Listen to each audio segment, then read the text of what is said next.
Hello and welcome to Saturday Agenda. I'm Peter van Onselen. Well, it is a week that's been dominated by the government, but it's not all good news for them. They are, of course, under the pump, and that's the only really polite way you can put it. Three major dailies today, The Age, the Sydney Morning Herald and The Australian, are all talking about government problems. We've got the Saturday Age saying that budget reveals massive slump, talking about a $13 billion hit to the economy. On the Sydney Morning Herald, we've got Gillard's carbon hopes up in smoke. Unions at war with PM and Greens over Compo. And the Australian, the National Daily, says unions join industry in carbon war. Paul Howe's demands steel exemption. These are the key issues we're going to talk about, but there's also been a lot else in the week that engulfs the independents and the Greens as well. To discuss these issues, I'm joined here in the Sky News studio on the phone to the panel by Troy Bramston, former Kevin Rudd staffer. Good to have you on the program. Thanks, Troy. Thank you. And closest to me, Dr. Greg O'Mahony. Thanks for your company as well. Pleasure. And out of Perth, joining us is the Shadow Assistant Treasurer, Matthias Cormann. Matthias, thanks for your company. Good morning. Yeah, good morning. Matthias, I'll come straight to you if I can. The Saturday Age budget reveals massive slump. It's talking about a $13 billion hit to the economy. This is covered in other papers as well, but it's floods, cyclones and tsunamis that have played havoc with Wayne Swan's budget. Are you guys going to give him a little bit of slack, given that these are things that are hardly in his control? Well, it's Federal Labor and Wayne Swan that have mismanaged the budget over the last 3 years. I mean, we've had more than $40 billion in new or increased taxes, more than $90 billion worth of debt. There's always challenges in managing an economy, but what happens with Wayne Swan is that whenever something, he always is looking around for things to blame. When it's not the global economic downturn, it is a natural disaster.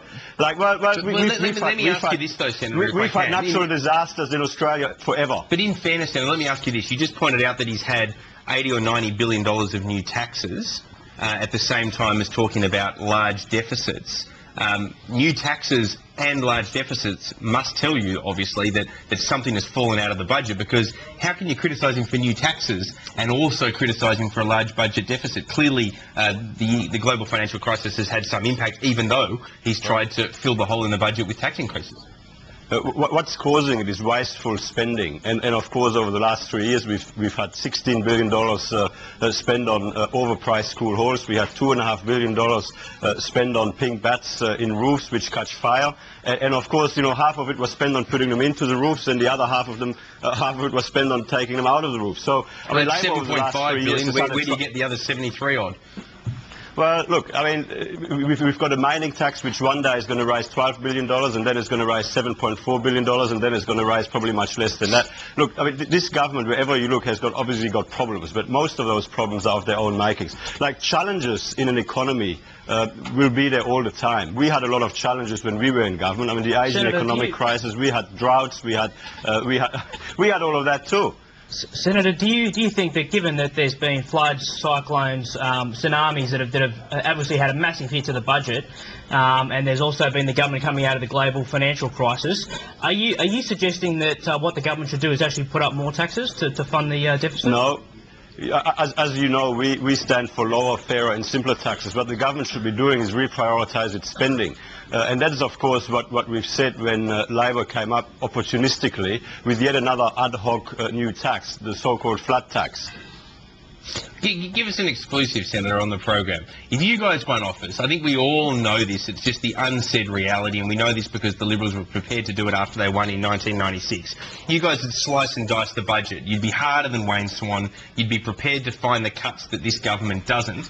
That would be painful for some sectors, but the argument is that it would be necessary. Is that right? Well, I don't have to give you an exclusive on that. I mean, we've identified $50 billion worth of savings out of opposition in the lead-up to the last election. There's no two ways about it.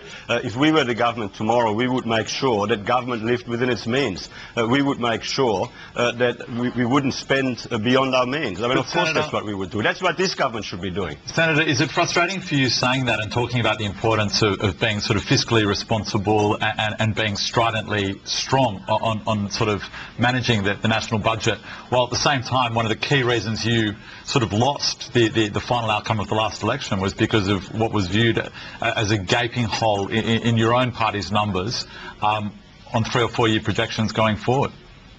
Well, I mean, in the lead up to the last election, we had a Prime Minister that looked down the barrel of the camera and told the Australian people that there would be no carbon tax under the government she leads. We had a Prime Minister who told the Australian people that she would set up offshore processing centres in East Timor and other places to resolve the absolute chaos that Labor has created at our borders. So, you know, we've had a Prime Minister who essentially went into the last election deceiving the Australian people because she knew that that's what she had to do in order to be able to scrape back in. So that's the context within which, all right, Senator, the last election was fought. Let me grab one of those issues that you mentioned there and bring the panel in for a wider discussion on it, the carbon tax. Now, that has once again dominated this week. We've had Greg Conway, the Climate Change Minister, put a little bit of meat on the bones of how it might operate once it comes in, but that has happened without enough detail to know exactly what's happening. We know that 50% or thereabouts is going to go to low-income families. There will be some compensation for business. But then you've got unions out there, Paul Howes in particular,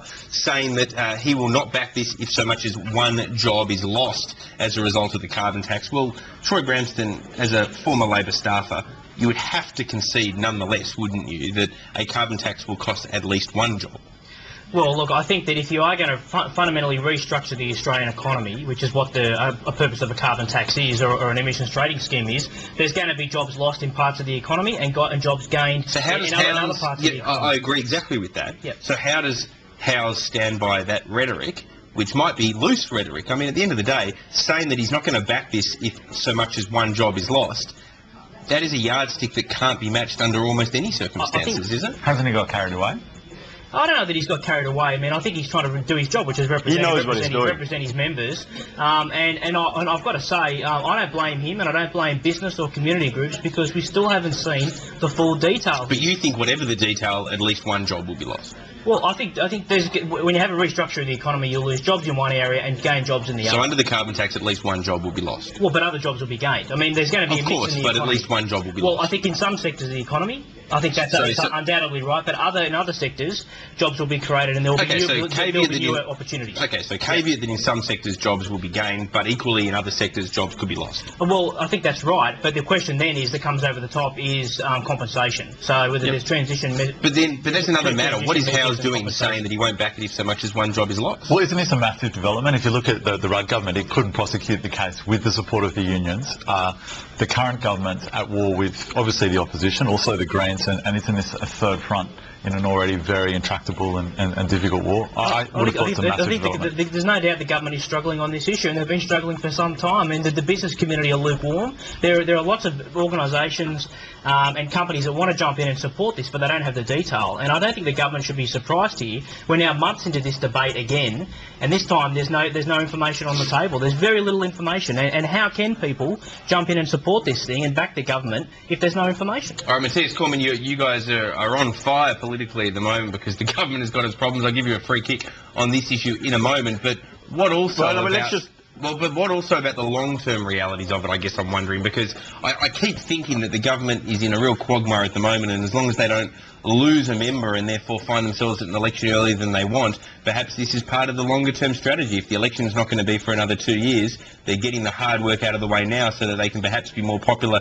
come election time. It reminds me a lot, quite frankly, of what you guys did between 1998 and 2001. Well, let's just be very clear first about what Paul Howes did yesterday. Paul Howes told the Australian people and his members that he will not be supporting a carbon tax. That's what he told them. He, of course, used the issue of if one job is lost, I can't be supporting it. But what he's saying is he will not be supporting a carbon tax. That was his message. I'm not sure that's right. I mean, I think he is going to be supporting it because he wants compensation. We all know, well, he said if one job is lost, he will not be supporting it. And of course, everybody knows that jobs are going to be lost, except for the government. The government, when they went down the path of the carbon pollution reduction scheme, did what was supposed to be the most comprehensive economic modelling ever, yet they didn't assess what the impact of the carbon pollution reduction scheme would be on jobs. So the government won't be able to give any guarantees in relation to jobs because they're flying blind. But let me just make the point here. So, Senator, I just wanted to ask you, with the emissions trading scheme proposal that John Howard had before the 2007 election, how many jobs were going to be lost under that scheme? Well, first of all, a lot of things have changed since then. And for example, at the time there was an assumption that the United States and China and other places would go down the path of emissions trading schemes. The economic modelling that Labor did for the carbon pollution reduction scheme, for example, assumed that the US would have an emissions trading scheme by 2010. We now know that that's not the case. So the world has changed. We're not in the same world anymore. But one of those changes, Senator, one of those changes is that emissions themselves have gone up at rates that weren't anticipated back then. I mean, if this is all about dealing with the problem of emissions, well, one of the changes you've got to address is the fact that they are increasing at a rate way more dramatic than was predicted even 3 or 5 years ago. And what Labor is proposing to do will not do anything to reduce global greenhouse gas emissions. It will shift emissions and investment and jobs from Australia to overseas. Now, Paul House talks to workers across Australia. He knows that. Julia Gillard, the Prime Minister, talks to Bob Brown and the Greens. She doesn't even talk to her own caucus about it. And I can tell you there's a lot of people in the Labor caucus who are right behind Paul House on this and not behind the Prime Minister. Well, don't be shy. Let's name names. Who? Well, I mean, I'm not going to name names, but I can tell you, right. maybe it's time for another survey, Peter. Like maybe you need to go for a confidential survey of Labor members and senators. I can try. I think Labor's a bit more disciplined than you lot were on that one, but you never know. It is worth a try, Senator. But let me come at this from another angle and ask you, and then also bring in the panel on this. Why even bother try to achieve emissions reduction targets? Is it even realistic? I mean, the growth rates coming out of China, India, other parts of the underdeveloped world, the inability to bring a global consensus such that you can have any kind of ETS that is anything more than regionalised or localised to one particular economy. Why bother? Why don't we just buckle down and prepare for climate change rather than spend all these billions of dollars trying to stop the tide that is never going to be able to be stopped? Senator? Sorry, you're asking me. Well, look, I mean, I actually think that we should do everything we can to help reduce global greenhouse gas emissions. But we've got to do it in an effective way. We've got to reduce emissions in Australia in a way that reduces emissions in the world. What Julia Gillard is proposing there's no impact, no matter whether it's you guys spending billions on direct action or whether it's Troy Bramston's lot spending billions on a carbon tax. My point is that you're all wasting our money. Well, obviously what we can do in Australia will always only be able to be proportionate to our importance in the world. Our emissions are 1.4% of global emissions. China, the US obviously represent the fair whack of global emissions. And so what happens in those countries is very, very relevant indeed. Yeah, but isn't that, isn't that setting this argument up for just a non-debate, Senator? I mean, obviously in Australia we can't do anything about emissions levels in Russia or China or India, but isn't it a case of not letting what you can't do get in the way of what you can? But this is the thing. We can actually help reduce emissions in China, for example, by increasing our production of LNG in Australia, which is a win-win. It's a win for the economy in Australia, and it's a win for the global environment. What's stopping that? This is a question for everyone. What's stopping our increased production of LNG? Well, we are moving ahead with it. The carbon tax will stop it. The carbon tax will constrain it. Let me rephrase. Well, here's something else that might stop it, Senator. This is just something I thought of then. The acquisition of Woodside by BHP might reduce LNP production because Woodside focuses heavily on it because it's their core business. If they're acquired by BHP, which has got a raft of larger projects that it might take precedent over LNG production rather, then we might find ourselves in a situation where production in the West goes down. Now that's why Colin Barnett, WA Premier, is opposed to a possible takeover by BHP of Woodside. Are you also opposed to it, or would you be open to that? Look, there's a lot of hypotheticals in what you've just said. If BHP does and if they make that decision, I mean, I don't know what BHP is planning to do. I've got absolutely no information one way or the other in relation to this. But what I do know is that if you apply a price on carbon in Australia, it will make it harder to expand LNG production. And yet, exporting LNG to China will help us reduce emissions by more than the emissions that it would create in Australia. So why would you do something that will make it harder for us to reduce global greenhouse gas emissions by putting a tax on carbon in Australia? I was going to say, Senator, hold that thought. We're going to take a commercial break, but I hope you can stay with us, as well as the panel here in the Sky News studio. You're watching Saturday Agenda. We'll be back in a moment.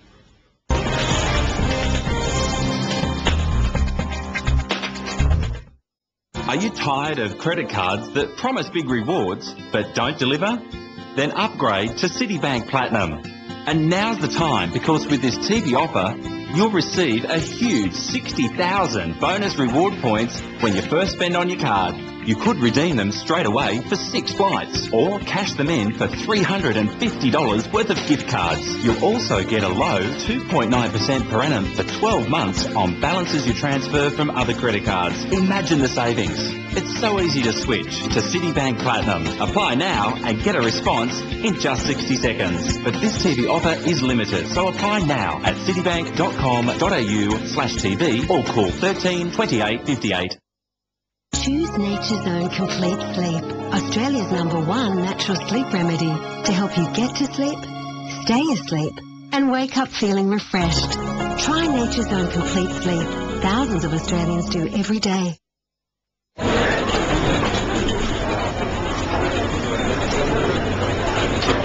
You love your whites, but worry when you wear them. They get stained so easily that I have to wash them every time, and with frequent washing, they turn grey. Try new Vanish Oxy Action Crystal White. Just add 1 lid to every wash and see its Oxy Action formula helps remove even set-in stains and actually whiten your whites. New Vanish Crystal White. Trust pink, forget stains. We're with oat farmer Gerard Whitty. We're talking about sustainable oat production. Now, Gerard, it's pretty obvious why Nestlé's Uncle Toby's would want a more sustainable oat supply, but what's in it for you, the oat farmer? Well, Nestlé Uncle Toby's have developed 2 new varieties. They've proved to be drought resistant, disease resistant, and also handle the wet well this year, and they're also high yielding. So, are there other benefits? Well, we get guaranteed demand at an above average price, and in return Nestlé get a guaranteed supply at the standard they require. What's in it for the consumer? Well, the consumer gets a rich creamy oat, high in beta-glucan. It sounds like a pretty good arrangement. Oh, it's good for the oat farmers and hopefully good for Nestlé Uncle Toby's as well.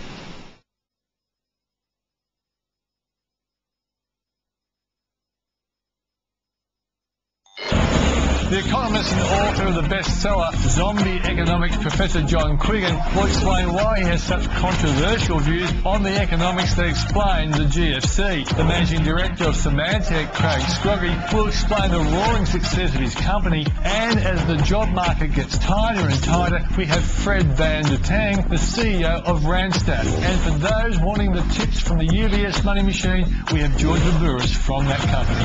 Join me on Switzer. Welcome back. You're watching Saturday Agenda, where I'm joined here in the studio by Troy Bramston and Dr. Greg O'Mahony, and out of Perth by Senator Matthias Cormann, the Shadow Assistant Treasurer. A few other issues during the week. Wilkie, the Independent, some revelations that, 25 or more years ago, he forced some ADFA recruits to salute the Nazi flag, I think it was, on the 50th anniversary of the arrival of Hitler in Nazi Germany.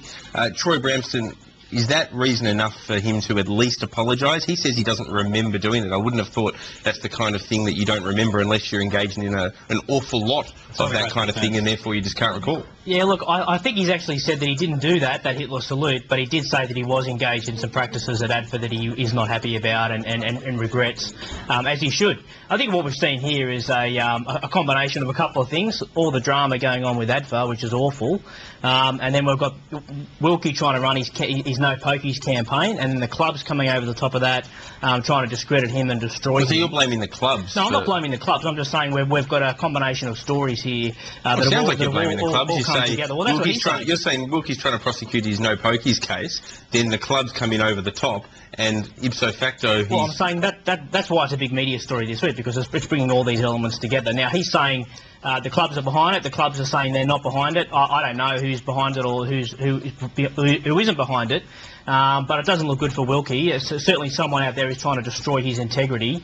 And he's done a pretty good job of it himself back in '83. Well, that's exactly right. Greg, yeah. I think he's always come across as a guy with a few skeletons in the cupboard. There's just something a little unusual about Wilkie. I reckon you saw that straight after the election. Nothing like a broad brush character assessment.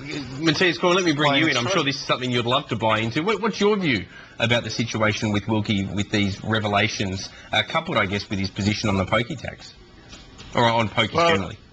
I think really the matters that were raised this week were matters for Andrew Wilkie to address, and I think he's tried to do that. And ultimately, it's a matter for people in his electorate and people across Australia to make their own judgments. I mean, I would share the view that was just expressed that, I mean, it's very hard to sort of figure out who is behind what and who's done what. It's ultimately a matter for Andrew Wilkie to explain. Okay, and this comes on the back of revelations out of ADFA about this these students where two of them had sex and the bloke, in complete violation of the woman, had it filmed on Skype to his mates.